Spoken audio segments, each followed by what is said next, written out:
the scariest unsolved disappearances that will haunt you forever. Tonight, we journey into the shadows of reality.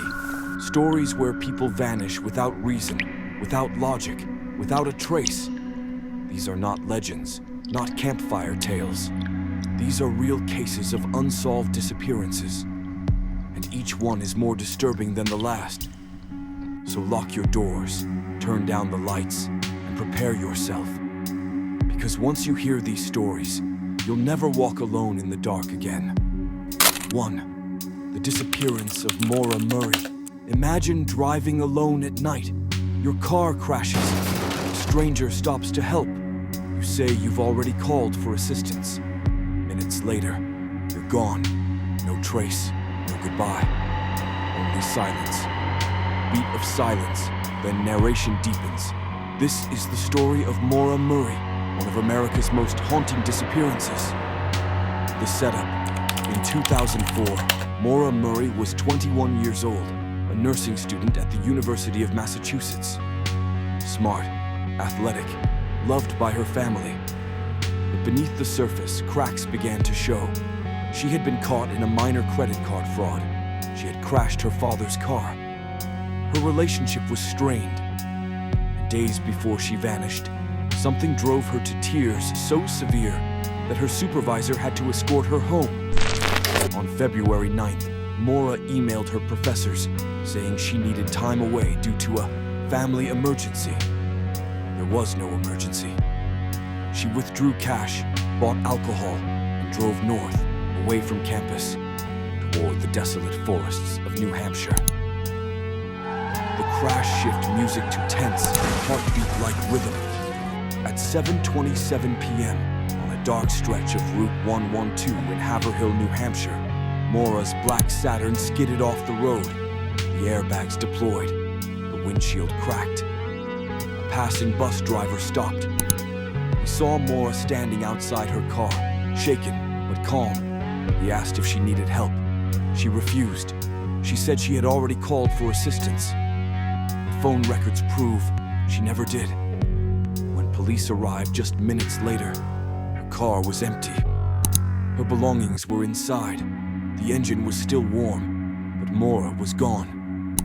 Theories slow, creepy echo effect between theories.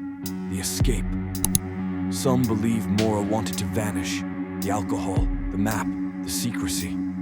Perhaps she planned a new identity, a new life in the shadows, the woods.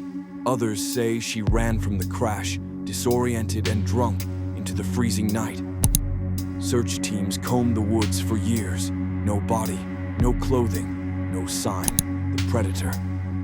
The darkest theory is that someone found her. Not a rescuer, not a neighbor, but a hunter of opportunity. And in the silence of those few minutes, she was taken. The silence. And then, the whispers of conspiracy, a cover-up, a secret kept by those close to her. Evidence lost, questions unanswered. Almost 20 years later, the mystery still breathes. Legacy. The disappearance of Maura Murray is not just a crime story, it is a legend. A cold case that fuels documentaries, podcasts, and endless internet debates. But behind the noise remains the simple, chilling truth. A young woman drove into the night and was erased. Her car remained. Her belongings remained. But Maura Murray was gone. And somewhere in the shadows of the White Mountains, her secret is still waiting. 2. The disappearance of Asha. Degree, the night she vanished. It was the early hours of February 14th, 2000. Valentine's Day. While most children slept safely in their beds, 9-year-old Asha Jaquilla Degree stepped out of her home in Shelby, North Carolina, and into the darkness. Her parents had tucked her in the night before. She shared a bedroom with her brother. There was no fight, no family emergency, no warning. Yet at around 2:30 a.m., Asha quietly packed a book bag, slipped on her sneakers, and crept out of her home. Rain fell. Thunder cracked across the sky. Power outages swept through the neighborhood. But Asha walked into the storm. Witnesses later reported seeing her alone, small, fragile, dressed in a long-sleeve white shirt and pants, walking along Highway 18. The motorist slowed down, worried for the little girl. When he turned his car around to check on her, she bolted into the woods. And from that moment on, she was gone. A strange trail. The next day, panic ignited. The Degree family searched frantically, and the law enforcement descended on the scene.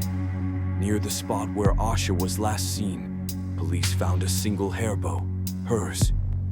Months later, investigators discovered more. Asha's book bag, buried in plastic, miles away near a rural construction site. Inside were her school supplies, clothing, and a few unfamiliar items, including a children's book from the library that had never belonged to her. Why would a 9-year-old, in the middle of the night, leave the warmth of her bed, wander into a thunderstorm, and vanish into the woods? Theories of the unknown one, a voluntary runaway. Some believe Asha planned to run away. She had packed belongings carefully. Maybe she felt pressure at home or school. But could a child so young have orchestrated such a departure into the storm without telling a soul? 2. The lure. Others fear she may have been groomed or lured by someone she trusted. Did a predator whisper promises of adventure, friendship, or gifts? Her purposeful steps into the night suggest she thought she was meeting someone. But if so, who? 3. The abduction. The darkest theory suggests Asha was taken. Witnesses saw her on the highway, alone, vulnerable, in the dead of night. A passing car, a stranger's hand, a sudden force pulling her into the shadows. The buried backpack could be a sinister sign of someone trying to erase the trail. 4. The accident. Perhaps Asha became lost in the storm, wandering into the woods. Cold, wet, and afraid, she may have collapsed. But despite decades of searching, her body has never been found. Forensic dogs, helicopters, hundreds of volunteers, nothing. The lasting terror. It has been over 2 decades since that stormy night, and the case of Asha Degree remains one of the most unsettling mysteries in American history. A child vanishing not from a busy street, not from a chaotic scene, but from her own home while her family slept just feet away. No screams, no forced entry, just silence. Every year, her family holds a walk in her honor, retracing the path she took on that Valentine's night. They march not only for remembrance, but for answers. Closing words, final chill. 9-year-old Asha Degree left her home in the dead of night and walked into a storm she would never return from. Was she running toward someone? Running away from something? Or was she taken, swallowed by the darkness of Highway 18? Her story remains suspended between innocence and terror, a reminder that sometimes the scariest disappearances happen in silence. 3. The disappearance of Brian Schaffer, the man who walked into a bar and never walked out. It was the night of April 1st, 2006, a Saturday in Columbus, Ohio. Spring break had just begun for medical student Brian Schaffer. He was 27 years old, ambitious, charismatic, and still mourning the sudden death of his mother, who had passed away weeks earlier. That night, Brian decided to blow off steam. He met friends at a bar called the Ugly Tuna Saloona, a lively spot in the campus district. Security cameras showed him entering at 1:15 a.m., chatting with friends, smiling, drinking. But then, something impossible happened. Brian was seen walking back toward the bar's entrance on surveillance. Moments later, he was gone. He never returned home. He never showed up at medical school, and he was never seen leaving the bar. It was as if Brian Schaffer had simply vanished into thin air. The night of the disappearance. Brian started his evening with his friend William Clint Florence. They bar-hopped along High Street before ending at the Ugly Tuna. There they met another friend, Meredith Reed. At 1:55 a.m., Brian was captured on surveillance cameras outside the bar entrance. He was laughing, speaking with two young women. Then he waved, turned back toward the entrance, and stepped inside.